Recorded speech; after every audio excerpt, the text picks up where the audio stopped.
Welcome sa Dries TV. Kung interesado ka sa ganitong news, huwag kalimutang isubscribe ang ating YouTube channel. Maraming salamat! Welcome po ulit sa ating panibagong update tungkol kina Kim and Paolo Abilino. Sa bawat update natin, tatalakayin natin ang mga pinag-uusapan sa mundo ng social media tungkol kina Kim and Paolo Abilino. Kaya naman kung hindi pa po kayo nakasubscribe dito sa ating channel nako, i-click nyo na po yan and isama nyo na din ang bell button.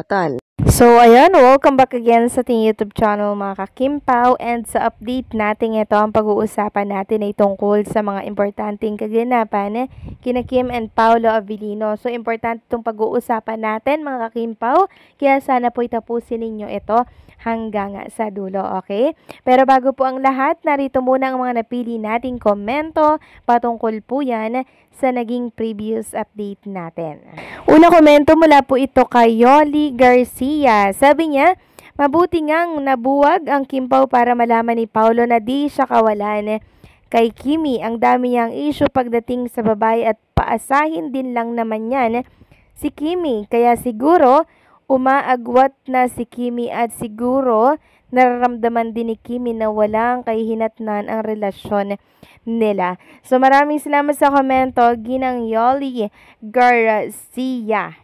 So una po sa lahat, binabago na po ni Paolo Abilino ang kanyang sarili, noon pa po yun mga ka-Kimpaw, and ang laki po ng pinagbago niya para yon kay Chinita Princess. Ang daming adjustment na ginawa niya. And syempre si Kim ganon din po. And sana wag po tayong humantong sa pagkabuwag ng Kimpaw dahil alam naman natin na marami po ang masaya sa tambalan ni Kim and Paolo Abilino. At isa pa, alam naman po ni Paolo Abilino ang worth ng isang Chinita Princess. Balikan na lang po natin yung ginagawa ni Paolo Abilino na pag-aasikaso niya at pag-iingat niya po kay Chinita Princess. And also, hindi naman po umaagwat si Kim Chiu mga ka-Kimpaw kay Paolo Abilino. Normal lang po magkatampuhan, pero yung agwat na, alam niyo yun, hindi naman po yung ginagawa ni Chinita Princess. May tampuhan man po, pero konti lang yun at naayos din po. And also, si Kim Chiu po mga ka-Kimpaw, alam niya po ang kanyang ginagawa. Hindi po siya susugal sa relasyon, alam niya pong wala naman palang kakahinatnan. So, be positive lang tayo, Ginang Yoli Garcia, and spread good vibes, okay? At ang pangalawang komento naman natin ay mula po kay Ginang Norma Dayag. Sabi niya po, Dries TV, never mind if they are not included sa Vancouver. Anyway, they need rest, especially to Kim, so high time for them to talk and prepare their wedding plans. Dries, happy ako kasi nagtanong ako kay Meta AI. Yes, magjowa na daw sila according to her, and if they are not included sa Vancouver, Canada, then bakasyon na lang sila after the alibay para makapagpahinga naman sila at talk on their plans for wedding. There's may nabasa akong vlogs na baka sa ibang bansa daw yun ganap ng kasal nila. Yun ang gusto ni Kimi at pre-up nuptial na sila. Hopefully, all of this will come into reality so that we seniors are very happy for them. If God's permit na buhay pa kami ay makita pa namin ang magiging anak nila. God bless them both. Maraming salamat sa komento, Ginang Norma Dayag, no? So, i-claim natin na, syempre, malakas pa kayo nun at makikita nyo pa po yung magiging anak ni Kim and Paolo Abilino.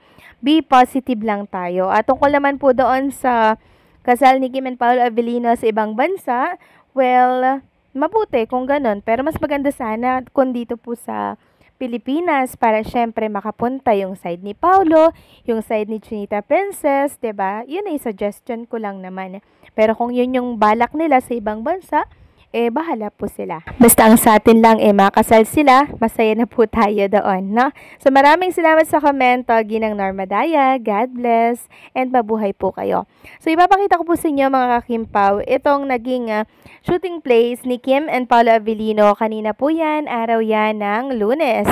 So nasa tabi po sila ng dagat. So ang ganda ng view mga ka-Kimpaw, ang ganda po ng panahon. So nasa isang resort sila ata, parang nasa Crimson Resort ata sila. So, ang ganda ng location, mga ka-Kimpaw.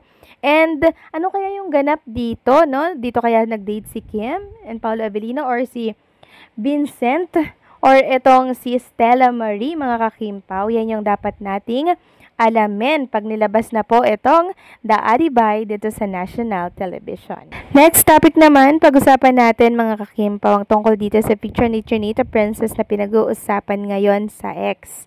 So, ang dami-dami pong nagwi-wish na sana daw po ay magkaroon na nga ng anak si Kim Chiu at bonus na lamang daw kung kay Paolo Abilino ito.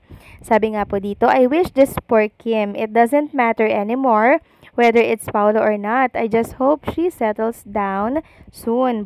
Bonus na lang daw talaga kung si Paolo. So, ang dami po mga fans na talagang minamadali na po siya na mag-anak ka na, Kim.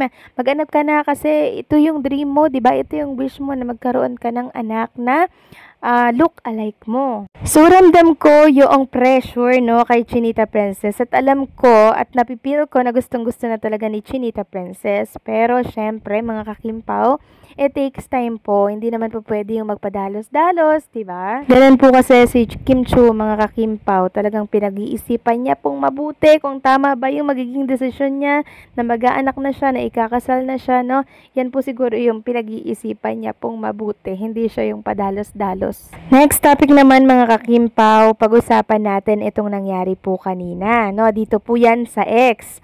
So, di ba naglabas po ang Dreamscape ng picture ni Kim and Paolo Abilino and then ang Team Alibay na kung saan ay nag-uusap sila sa next eksena po ng Kim Pao dito sa The Alibay, no? Then nakita po ng mga fans itong picture ni Kim Chiu, no, na hawak yung cellphone. Parang meron siya tinitingnan na listahan po doon sa cellphone niya. Kaya ang tanong po ni Bruno Kat, spreadsheet yan, Kim? Kumikita ba negosyo? Then, repost ito ni Kim Chiu sa X, ha? Sabi niya, taping guide po yan, ma'am. So, parang nakakapanibago, no, yung pagsasalita ni Kim Chiu dito, mga kakimpaw.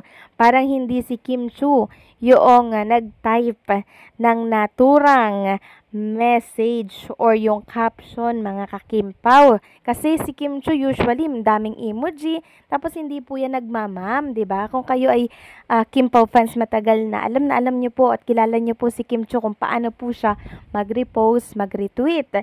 Kaya ito po yung mga komento ng mga fans. Okay, Pao? Wow, Paolo noted dong. But why does it feel like someone else is using Twitter? There's even a deletion of a tweet with an FYI at the end. Sabi ba ng isa dito, parang narinig ko boses ni Papi habang binabasa ko. Na-miss ko lang siguro si Papi. So, iisa po mga kakimpaw ang komento ng mga fans na si Paolo Abilino po yung gumagamit ng cellphone ni Chinita Princess at nirepost nga yung tweet ng isang fans. Kasi kilala po talaga natin yung text or yung pagtatype ni Chinita Princess, mga kimpaw. And kanina nga, parang may nilagay pa siyang FYI tapos dinilit niya. So, ano yun? Grabe lang, 'di ba? Parang ayaw niyang parang ayaw niyang ipahalata, mga kakimpaw, na si Paolo nga talaga yung gumagamit. Kaya nagkaroon ng deletion kanina. Kaso kahit abulin niya po, mga kimpaw, huli na po ang lahat. Ang dami na pong nakapag-comment at nakakita ng ni-retweet nitong account ni Kim, tapos si Paolo po ang gumagamit. So, anong say nyo dito, mga kakimpaw? Please comment down below. So, paano? Hanggang dito na lamang update natin. Thank you so much sa pagsuporta.